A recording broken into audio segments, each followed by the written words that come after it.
Inilah periode yang di dalamnya harta ghanimah tidak mengembirakan orang yang mendapatkannya. Untuk bagian terakhir ini akan kami ulas selengkapnya dalam pembahasan tentang Imam Mahdi dan peristiwa prahara.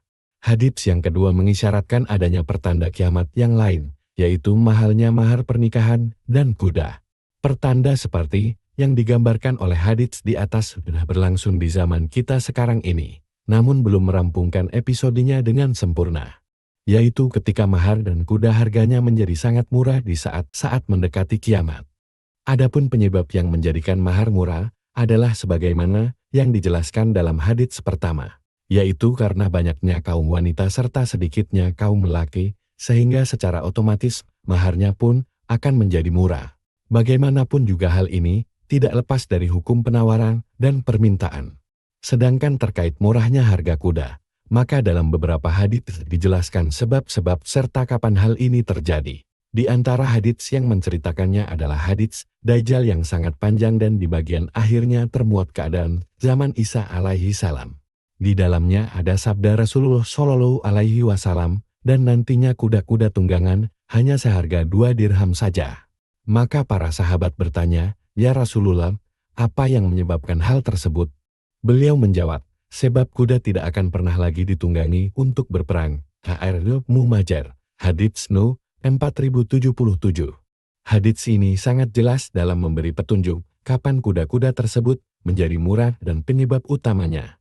Besar kemungkinan di zaman itu pula mahar seorang wanita akan sangat murah, dan tampaknya antara mahar wanita serta harga kuda ada hubungannya yang sangat erat. Catatan, perhatikanlah hadits yang pertama dan riwayat setelahnya, bahwasanya ada perbedaan tentang jumlah wanita yang menjadi pengikut setiap laki-laki. Dalam hadits pertama disebutkan 50 wanita mengikuti seorang lelaki, sedangkan dalam hadits kedua disebutkan 40 wanita mengikuti seorang lelaki. Perbedaan jumlah tersebut, kemungkinan di dalamnya ada satu isyarat bahwa angka yang disebut di sini bukan bermakna sesungguhnya. Penyebutan angka di sini semata-mata untuk menunjukkan betapa banyak jumlah wanita jika dibandingkan dengan jumlah laki-laki. Dan mungkin juga maksud penyebutan angka tersebut bermakna sesungguhnya. Artinya, jumlah wanita yang akan mencari perlindungan pada setiap laki-laki ada 40 orang wanita, sebagaimana yang diriwayatkan dalam hadits pertama.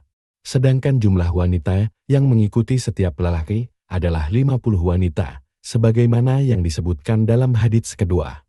Sebab lafal al-itbah mengikuti cakupan maknanya lebih luas daripada al-itima meminta perlindungan, dan al-intima mengikatkan diri secara penuh.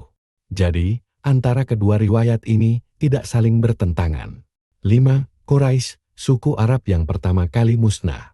Dari Abu Hurairah radhiyallahu anhu, Rasulullah Shallallahu alaihi wasallam bersabda, di antara suku Arab, suku Quraisy yang pertama kali musnah.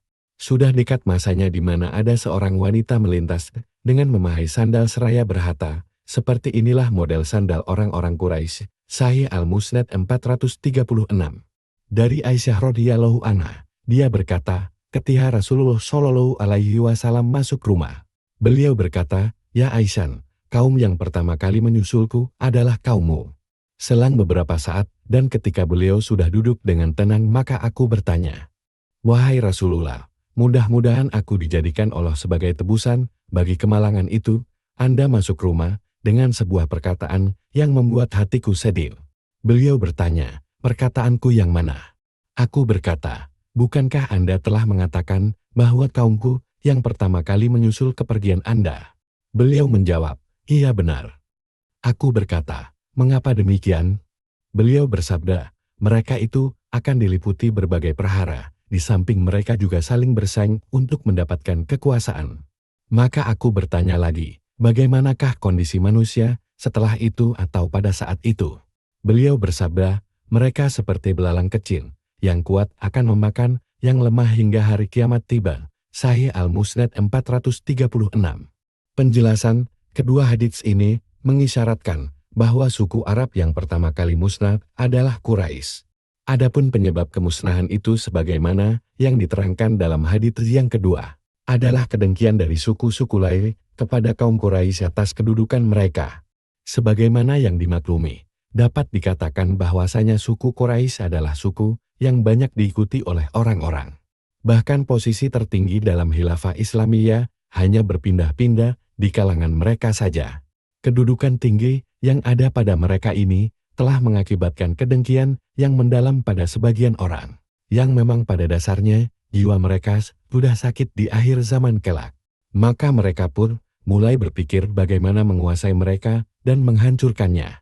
Besar kemungkinan penumpasan terhadap suku Quraisy ini nantinya akan sampai ke akar-akarnya, yaitu dengan diburu mereka untuk selanjutnya dibinasakan setiap orang yang masih ada kaitannya dengan suku tersebut.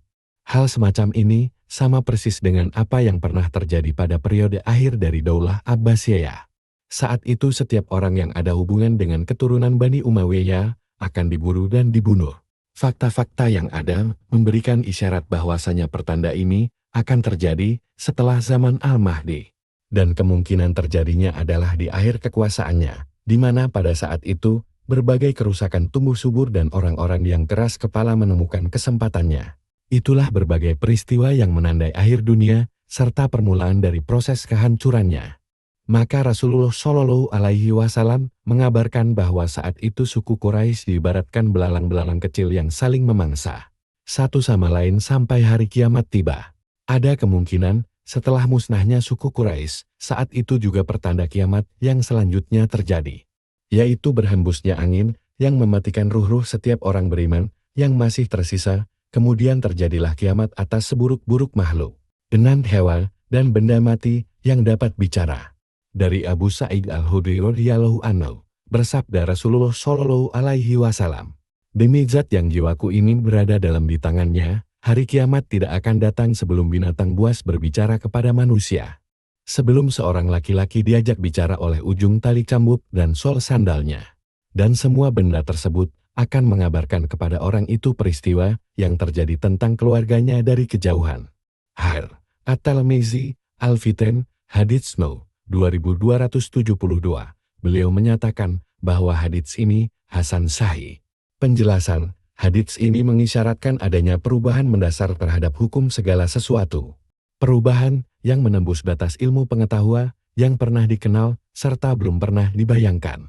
Perubahan besar-besaran ini hanya akan terjadi di zaman ketika benar-benar telah mendekati hari kiamat dan selama berbagai pertandanya sudah berlangsung. Jelas sekali hadits tersebut mengungkapkan bahwa nantinya binatang dan benda padat dapat berdialog dengan manusia. Dan ini adalah perkara yang sebelumnya tidak dapat dibayangkan dan melampaui pengetahuan yang pernah ada. Namun apa yang dikabarkan oleh Rasulullah Shallallahu Alaihi Wasallam meskipun sama sekali tidak terbayang.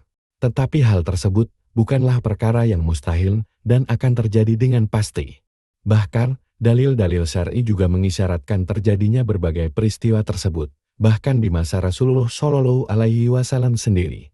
Dari Abu Hurairah radhiyallahu anhu, Rasulullah Shallallahu Alaihi Wasallam bersabda, "Tersebutlah seorang penggembala kambing. Tiba-tiba datanglah serigala yang memangsa satu kambingnya. Melihat hal itu, sang penggembala mencari kambingnya yang hilang, maka serigala tersebut menoleh seraya berkata, 'Di hari yang penuh kebuasan ini, siapa lagi yang menjadi penggembala selain aku?' Kemudian ada lagi seekor sapi yang dimuati barang dan dihela untuk memikul barang tersebut.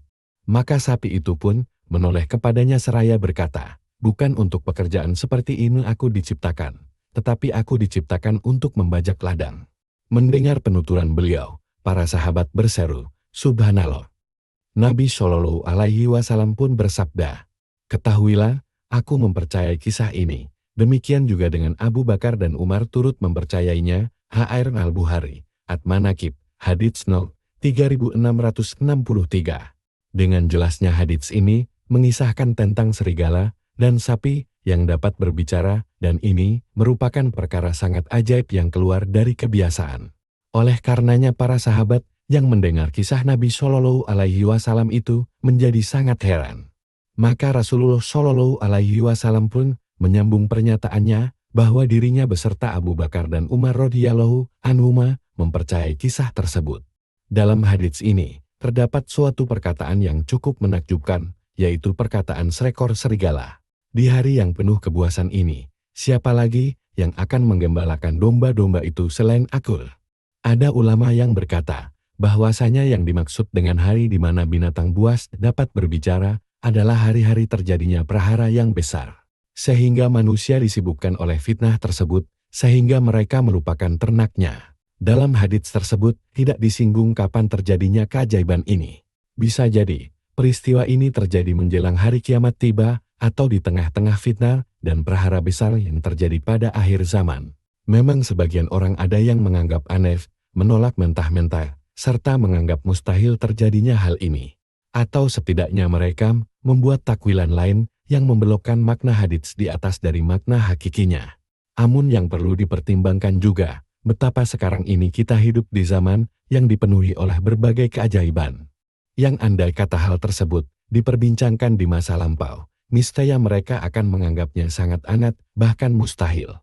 Telepon genggam, misalnya, bagaimana mungkin lempengan plastik yang kecil itu bisa menghubungkan Anda dengan orang yang berada di tempat manapun di dunia ini, lengkap dengan suara dan gambarnya lagi. Bahkan di sana ada perangkat yang bentuknya dibuat sangat kecil yang menyerupai sol sandal, atau tali cambuk yang dapat merekam suara dan gambar. Di zaman sekarang perangkat ini dianggap sebagai barang yang lumrah, padahal semuanya hanyalah hasil daya cipta manusia. Apakah aneh jika Allah Subhanahu wa Ta'ala sebagai Zat yang Maha Kuasa menciptakan berbagai keajaiban di akhir zaman? Pada dasarnya kita sekarang ini hidup di zaman yang dipenuhi berbagai perangkat ajaib hasil karya manusia. Mengapa dengan berbagai keajaiban yang Allah ciptakan dengan kuasanya kita merasa aneh? Pada dasarnya bagi setiap orang yang beriman wajib untuk selalu tunduk patuh kepada kalam Allah Subhanahu wa Ta'ala. Saya yakin bahwa Allah Maha Kuasa atas segala sesuatu. Al-Baqarah 259. Jadi, tidak ada satu perkara pun yang dianggap mustahil bagi seorang muslim jika di sana terdapat dalil sahih yang jelas-jelas menyatakannya. Sebab kemahakuasaan Allah Subhanahu wa Ta'ala adalah hal yang mutlak dalam setiap ruang dan waktu. Allah Subhanahu wa Ta'ala berkalam dengan perantara lisan malaikat yang mereka ini telah berbicara dengan istri Nabi Ibrahim alaihi salam. Setelah para malaikat memberinya kabar gembira akan kelahiran Ishak alaihi salam. Para malaikat itu berkata, apakah kamu merasa heran tentang ketetapan Allah? Hud 73. Maha suci Allah yang telah membuat lisan manusia berbicara dan tidak membuat bicara hewan-hewan. Maha suci Allah yang telah membuat lisan hewan-hewan itu dapat berbicara pada akhir zaman nanti. Mungkin sebagian orang ada yang berpendapat bahwa makna yang dimaksud dalam hadits tersebut bukanlah makna yang sesungguhnya. Akan tetapi sebagai kiasan adanya berbagai penemuan model yang sekarang ini banyak kita jumpai. Sebab meletakkan sebuah perangkat yang sangat kecil di sepatu untuk masa sekarang ini bukanlah hal yang sulit. Demikian juga dengan ujung tali cambuk sebagai kiasan bagi perangkat telepon genggam.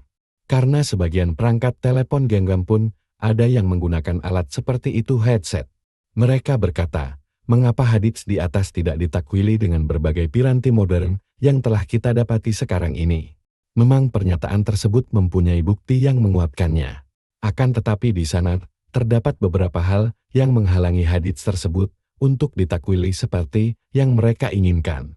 Perlu diketahui, hadits di atas tidak hanya menyinggung benda padat yang dapat berbicara. Tetapi lebih jauh pertanda ini juga mencakup singa dan binatang buas lainnya, bahkan termasuk juga paha manusia. Inilah yang membuat kami memaknai hadits ini secara hakiki. Besar kemungkinan semua peristiwa yang luar biasa ini akan terjadi di zaman Dajjal, yang notabene pada masanya nanti banyak dipenuhi oleh berbagai keajaiban dan keanehan. Di samping itu, pada dasarnya setiap kalimat atau redaksi harus dimaknai dengan makna hakikinya, selama tidak terdapat karinah instrumen yang membelokkannya dari makna hakiki kepada yang lainnya, ataupun ada hal lain yang menghalangi terjadinya sesuatu yang dimaksudkan. Sedangkan dalam konteks hadits di atas tidak ada satu karinah pun yang membelokkan dari makna aslinya, atau sesuatu yang menghalangi terjadinya makna hakiki yang dimaksud karena berbagai keajaiban tersebut digolongkan pada perkara yang mungkin terjadi, bukan pada perkara yang mustahil. Bahkan berita yang dikabarkan oleh Nabi Shallallahu Alaihi Wasallam dalam hadits sahih tadi membuat kami meyakini bahwa makna hadits tersebut adalah hakiki. 7. Setan-setan membacakan di hadapan manusia suatu bacaan. Dari Abdullah bin Amr bin As radhiyallahu anhuma, dia berkata, Sesungguhnya di tengah lautan, terdapat setan-setan yang diikat oleh Sulaiman alaihi salam. Sudah dekat masanya bagi setan-setan itu terbebas dan mereka akan membaca Al-Quran di hadapan manusia. HR. Muslim, Al-Muqaddimah. Penjelasan, Atsar yang diriwayatkan oleh Abdullah bin Amr bin As radhiyallahu anhuma ini secara jelas memberikan satu isyarat bahwa di tengah lautan terdapat setan-setan yang diikat oleh Sulaiman alaihi salam, dan inilah perbuatan Sulaiman sebagai bentuk rahmat bagi umat manusia.